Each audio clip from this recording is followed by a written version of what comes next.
kayong mga nananalangin sa rebulto, wala akong pakialam kung ang pangalan niyan, Santo Niño. Walang pinakaiba yan sa rebulto ng mga Chinese na kalbo na ang pangalan Buddha.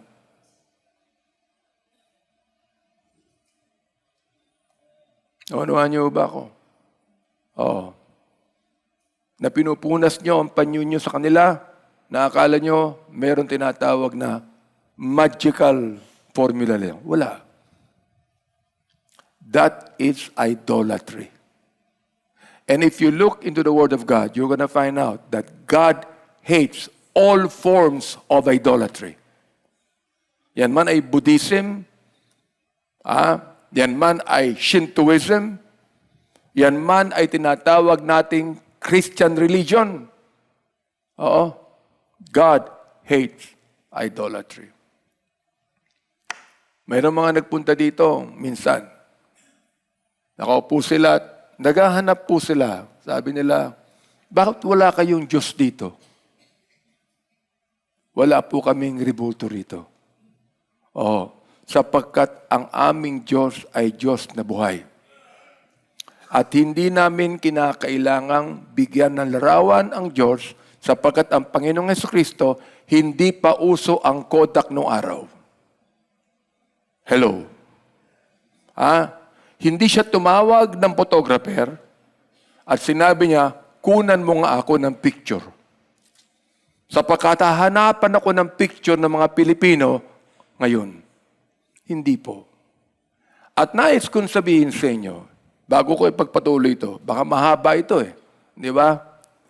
Na yung model na kinuha, sino ba yung si Michelangelo ba yon? Michelangelo ba, Dan Paul? Pambira ka, taga-UP ka, hindi mo alam. Kita mo, taga-UP, hindi alam. Okay? It's either Michelangelo o si Leonardo da Vinci. Pareho pong Pilipino yan na tumira sa Italy. Alright? Yung model na kinuha po ng pintor sa Italy, na siyang ginawang modelo para i-drawing ang muka ng Panginoong Jesucristo. Narinig po ba kayo? History po ito. Pag-aralan nyo, It's the same model that he used to draw the picture of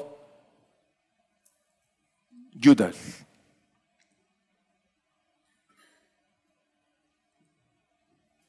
Tinan niyo maigi. Alright? So, ibig sabihin, I'm not, listen, I'm not against anyone that's doing that because I know that you don't even know the Bible, but now that you learn it, I'd like you to know that in Exodus chapter 20, kung saan nakalagay ang 10 Commandments, yun ang 10 Commandments. Alright?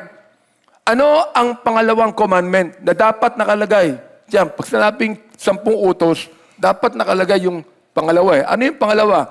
Thou shalt have no other gods before me. Ano yung gods doon? Idols. Pero wala yun. Naunawaan niyo ba ako? Wala yun. Bakit? Sapagkat ang relihiyon kumikita sa mga rebulto.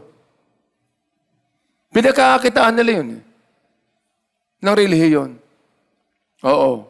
Kung gusto nyo magalit kayo sa akin, magalit na kayo. Kung taga 6 district kayo, ayaw nyo na akong iboto, huwag nyo akong iboto.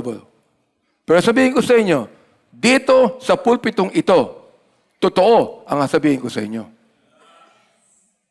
Alright. Kahit kailan, hindi binabago ng relihiyon ang buhay ng tao. Amen ba?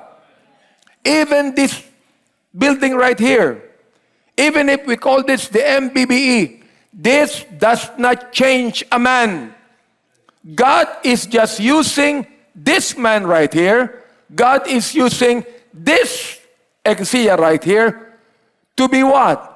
To be able to preach the word of God to you. And sabi nga ni John the Baptist, I am the voice crying in the wilderness. I'm not the light, but I am the holder of the light. I'm not the word, but I am the voice. Mga kaibigan. Ano ba niya ba? The word is Jesus Christ. I can become the voice. Now look here. Apostle Paul is the voice. Piniliwanag ko na sa inyo, bakit pinili ng Panginoon ng Israel upang magkaroon ng kaisa-isang bansa na maghahayag na iisa lamang ang Diyos. Yan ang Diyos ng Biblia. Okay.